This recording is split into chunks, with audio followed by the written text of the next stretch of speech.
a un salaire brut de plus ou moins 10 500.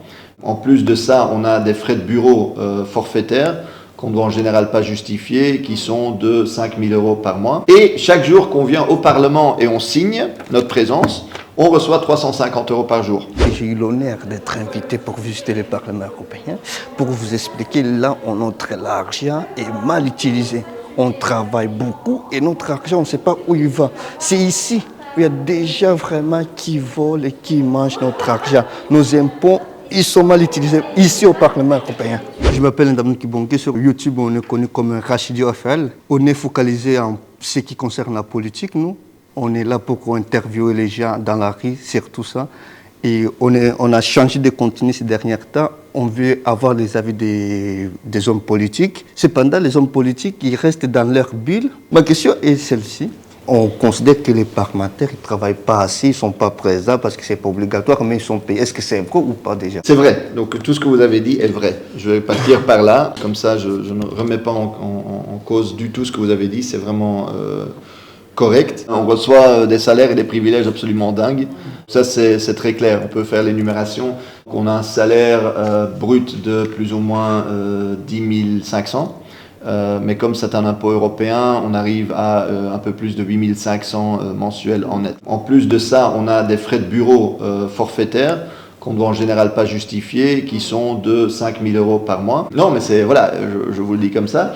Et chaque jour qu'on vient au Parlement et on signe notre présence, on reçoit 350 euros par jour. On a un propre système de sécurité sociale européen qui est bizarrement moins favorable aux députés qu'au staff, aux fonctionnaires. Donc les fonctionnaires ont de ce point de vue-là une meilleure couverture, ce qui est bien, parce que l'Europe promeut les assurances privées.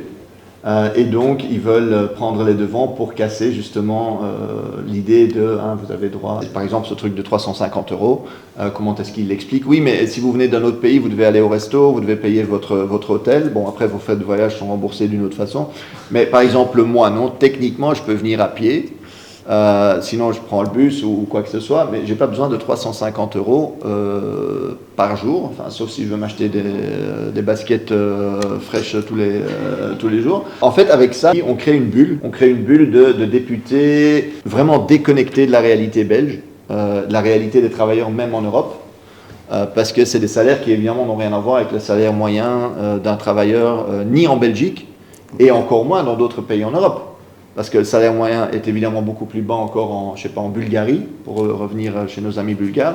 Et donc ce décalage entre la vie réelle des gens et la vie des députés est total. Pour nous, en tant que parti, c'est hyper important que nos dirigeants, nos parlementaires vivent avec un salaire moyen de travailleur. Pourquoi? Parce que sinon, vous ne vous rendez pas compte. Vous ne pouvez pas vous rendre compte de la situation des transports en commun si vous prenez jamais le bus. C'est hyper important. Il y a cette petite phrase aussi en boutade un peu, si vous ne vivez pas comme vous pensez, vous finirez par penser comment vous vivez. Alors sur les présences, il y a deux choses. Je pense qu'effectivement, il y a beaucoup de députés européens qui peuvent se permettre présence minimale. Et donc, c'est ça le vide, c'est parce que les députés qui vont sont uniquement les députés qui suivent le dossier ou qui peuvent s'exprimer dans ce débat-là.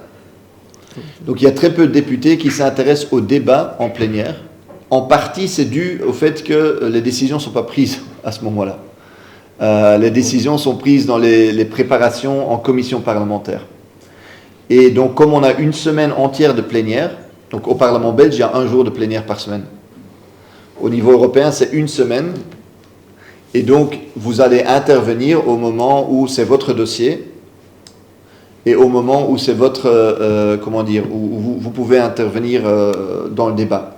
Et sinon, vous n'allez pas être là. Ça ne veut pas forcément dire que les gens qui ne sont pas là ne travaillent pas. Bon, ça ne veut pas forcément dire qu'ils travaillent non plus. Mais il y a par exemple des réunions en parallèle.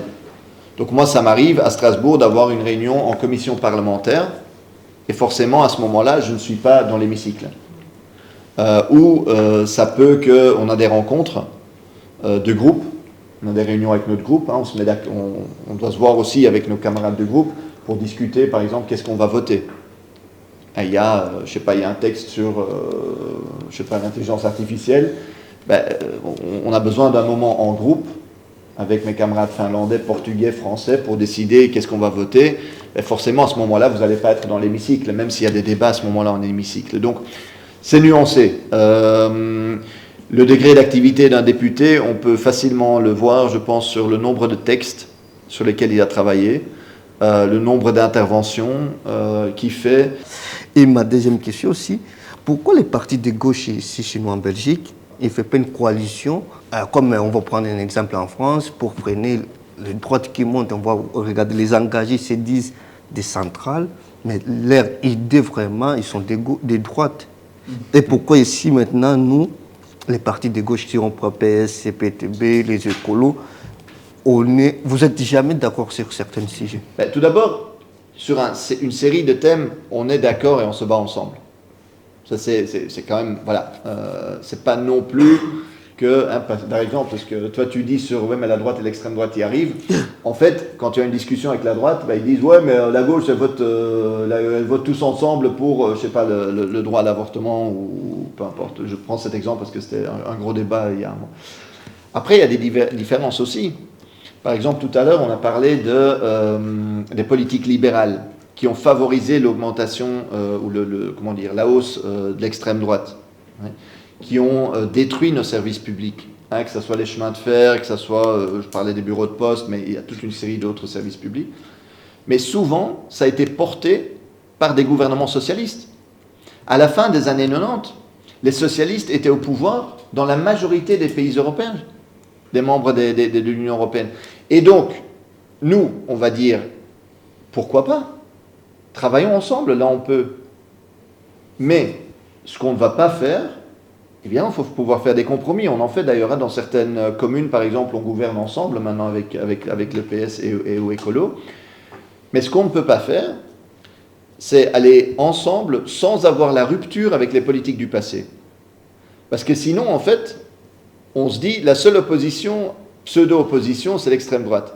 Donc, on se dit, discutons, parlons, et mettons-nous d'accord sur certaines ruptures. Évidemment, quand on voit que le PS présente la taxe des millionnaires à leur sauce, qui n'est pas forcément la nôtre, on va la soutenir.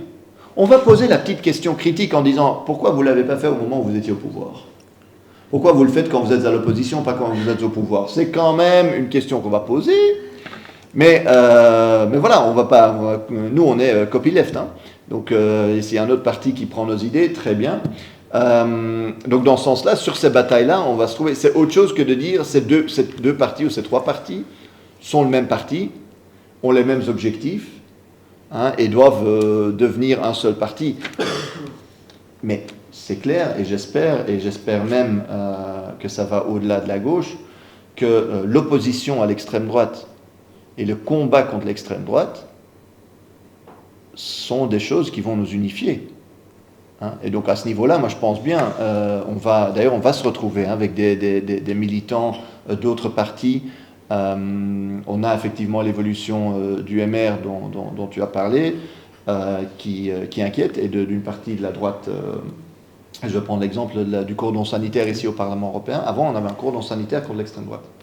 Ce qui faisait que des personnes d'extrême droite ne pouvaient pas accéder à des positions, ne pouvaient pas écrire des rapports, ne pouvaient pas, s'ils proposaient des amendements, on votait contre automatiquement. Ce n'est plus le cas. Mais ça, c'est un choix qui a été fait par la droite, hein, le centre-droite, comme on l'appelle ici, donc c'est le Parti populaire européen, dont on n'a plus de membres francophones en Belgique. Donc les engagés étaient là, mais ont quitté maintenant pour aller vers les libéraux au niveau européen. Il y a 7 groupes au niveau européen, parlementaires. Il y a donc, je ne sais pas si on veut commencer à gauche ou à droite, commençons à gauche. Donc il y a nous, qui sommes la gauche au Parlement européen, qui sont les partis, disons, de gauche radicale, communiste. Nous, on aime bien authentique comme expression, mais il y a des partis très différents. On a tout ce qui est plus ou moins à gauche de la social-démocratie traditionnelle et des Verts. Puis on a le groupe qui est assis juste à côté de nous, maintenant c'est les socialistes. Avant c'était les écolos. Mais au mandat précédent, pendant que Philippe Lamberts, qui était, je ne sais pas si vous le connaissez, était encore président des écolos européens, ils ont dit non, nous on veut se placer plus vers le centre, c'est-à-dire plus vers la droite, donc plutôt qu'être entre, disons, le PTB et le PS, ils sont positionnés entre le PS et les libéraux et le MR. Voilà. Donc c'était quand même symboliquement assez fort. Donc à côté de nous, on a le groupe socialiste, avec tous les socialistes européens, disons, hein, qui ont été élus dans leur pays. À côté de ça, on a les écolos, les écologistes européens, les Verts, les partis qui se revendiquent de ça. Puis on a ce qui s'appelle Renew, donc renouvellement, et ça c'est le groupe libéral. À côté de ça, vous avez le Parti populaire européen, qui est le plus grand des groupes, et qui est un peu historiquement la démocratie chrétienne. Donc c'est les partis socio-chrétiens, où donc il y a la CDU allemande, il y a en Belgique encore le CDMV qui est là-dedans. À côté de ça, on a ECR, qui s'appelle les conservateurs et réformateurs européens, donc ils veulent à la fois conserver et réformer, qui est un groupe relativement de droite dure et radicale, la NVA là-dedans, mais en même temps il y a aussi par exemple l'extrême droite de Meloni qui est là-dedans. Et donc on a eux, et puis on a un autre groupe, plus petit, c'est le plus petit des groupes, c'est ESN, l'Europe des nations souveraines.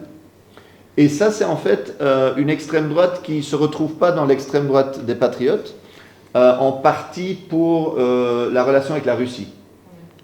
Donc c'est notamment l'AfD allemande se trouve dans un groupe à part. Pourquoi ? Parce qu'ils avaient des meilleures relations avec la Russie, tandis que l'extrême droite traditionnelle était plutôt anti-russe, pro-sanctions sur la Russie. C'est une division qui s'est faite là-dessus. Sur toutes les autres questions de racisme, homophobie, etc., ils sont tranquillement d'accord, mais sur cet aspect-là, voilà. Et puis on a quelques non-inscrits. Donc c'est pas un groupe parlementaire, c'est des députés qui, malgré tous ces groupes, ne se retrouvent dans rien. Et qui sont tout seuls dans leur coin avec leur parti. On sent beaucoup au sein de l'hémicycle une violence symbolique. Par exemple, quand on prend la parole parfois pour demander certaines choses, pour défendre certaines positions, qui commencent à frapper sur les bancs, tous en collectif pour vous faire taire. Et ça, c'est assez nouveau. Donc cette agressivité physique, parce que finalement c'est du physique même si c'est à distance, elle est relativement nouvelle, et c'est là où on voit vraiment une intimidation en fait. Et je l'ai eu récemment. Il y a une dame qui est bon, on partage pas grand chose d'un point de vue socio-économique parce que c'est une libérale suédoise, et ceux qui sont et les libéraux en Suède sont en général contre tout ce qui est droits sociaux et autres. Et en fait, comme c'est elle, l'extrême droite commence à hurler, à l'insulter avant même qu'elle ne prenne la parole.